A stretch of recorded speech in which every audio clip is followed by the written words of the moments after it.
अमन और अमृता की शादी को लगभग 3 साल हो चुके हैं, लेकिन उनके घर में किसी भी प्रकार की खुशी ने दस्तक ही नहीं दिया था। ऐसी स्थिति में लोगों का बार बार सवाल करना आम बात हो चुकी थी। अमृता को तो बचपन से ही शादी करने का शौक था और वह अपनी माँ से कहा करती थी कि बड़ी होकर एक अच्छी माँ बनेगी। हालांकि उसकी यह ख्वाहिश आज तक पूरी नहीं हो सकी और जिसका उसे बहुत बेसब्री से इंतजार था।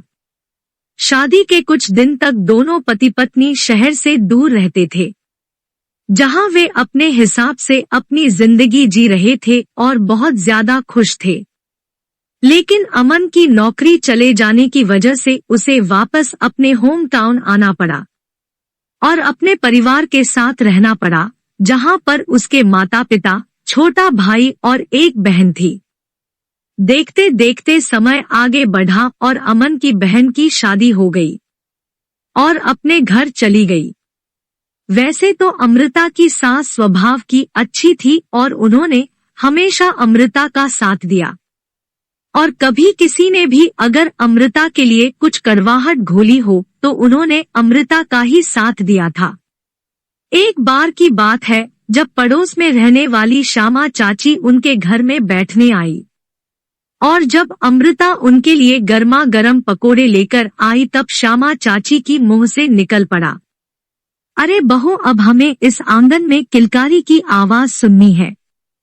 जानते हो तुम्हारी शादी के बाद ही मनोरमा के बेटे की शादी हुई, लेकिन आज उनके घर में खुशियां दिखाई देती है क्योंकि उनके यहाँ जुड़वा बच्चों ने जन्म लिया। इस बात के बाद अमृता की चेहरे से हंसी गायब हो जाती है और वह अपने आंसुओं को छुपाते हुए वहां से निकल जाती है। हालांकि अमृता की सास ने सारी बात संभाली और उन्होंने अमृता से कुछ भी नहीं कहा। अमृता चुपचाप अपना सारा काम निपटाती और खाली समय में वह कई सारी बातों को सोचने लगती, जिसकी वजह से कभी कभी उसकी तबीयत खराब होने लगती। जिस पर अमन ने अमृता से कहा था कि मैं तुम्हें उदास नहीं देख सकता और तुम्हें छुट्टियों में कहीं बाहर घुमाने ले जाना चाहता हूँ, ताकि तुम्हारा दिमाग फ्रेश हो और तुम नए सिरे से शुरुआत कर सको। अमृता को एक ही बात का सहारा था कि चाहे कुछ भी हो जाए, उसका पति हमेशा उसका साथ देगा क्योंकि अमन उसे बहुत अच्छे से समझता था और उसकी हर परेशानियों को दूर करने की कोशिश करता था। अमृता और अमन की शादी को लगभग 9 साल हो गए थे और अभी भी उन्हें माता पिता बनने का सुख नहीं मिला था।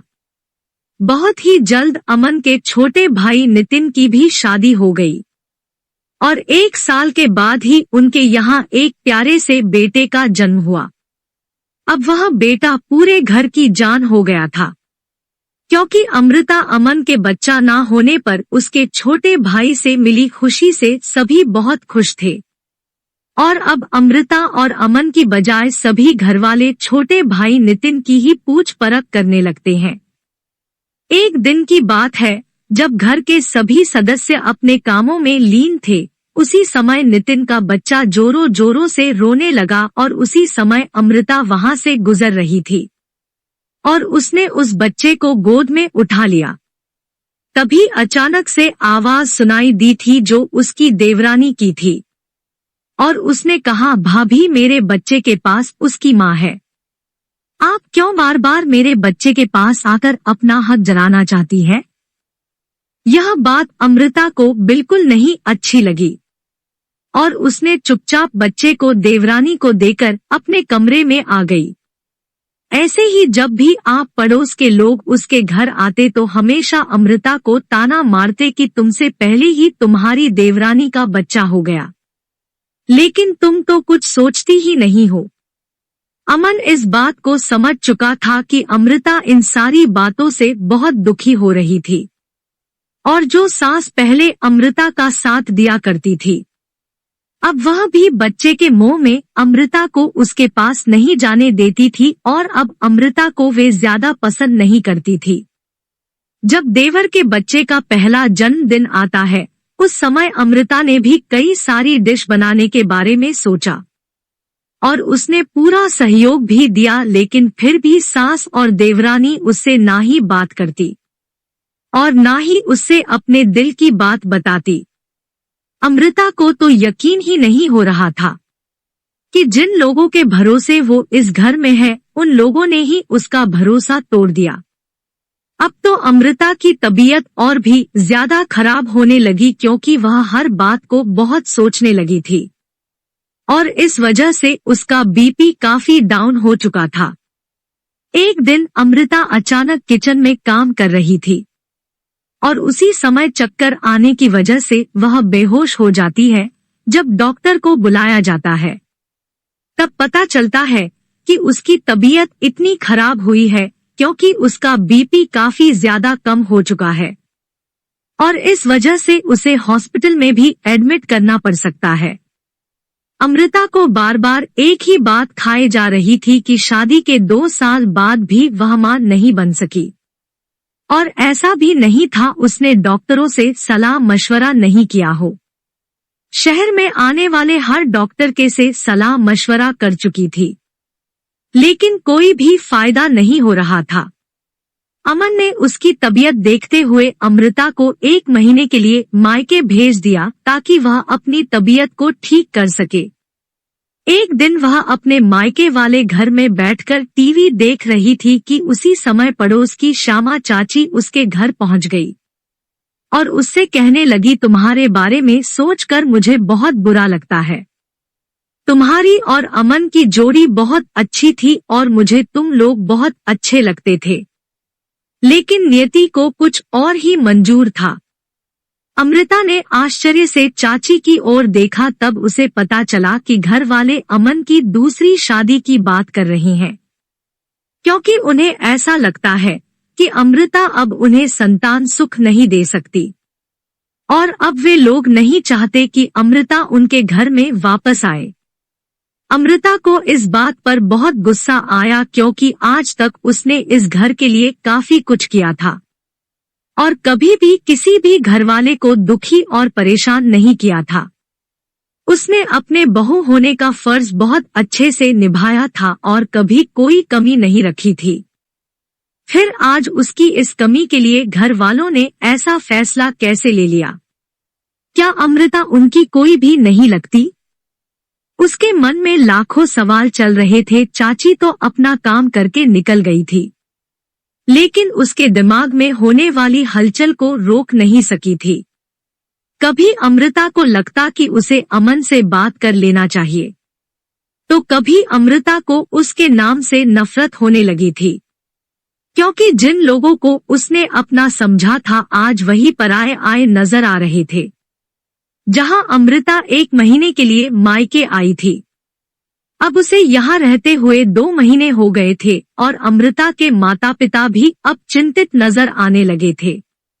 अचानक एक दिन अमृता को यह बात पता चलती है कि देवर देवरानी के बेटे को बहुत ही खतरनाक बीमारी ने जकड़ लिया है और इस वजह से उसे ब्लड की आवश्यकता है। तब उसे याद आता है कि उसका और देवर देवरानी के बच्चे का ब्लड ग्रुप एक ही है और वह तुरंत हॉस्पिटल पहुंचकर अपना फर्ज अदा करती है और उस बच्चे को अपना खून देती है। यह देखकर देवर देवरानी की आंखों में पानी आ जाता है और दोनों हाथ जोड़कर अमृता के सामने बैठ जाते हैं। अमृता उन्हें उठाते हुए कहती है, भले ही आप लोगों ने मुझे पराया कर दिया हो, लेकिन मैं उस मासूम से बच्चे से कैसे अपनी दुश्मनी मोल ले सकती हूँ?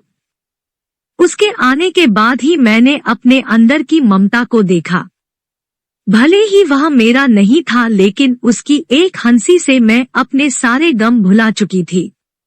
तब मुझे एहसास हुआ कि मैं भी एक अच्छी माँ बन सकती हूँ।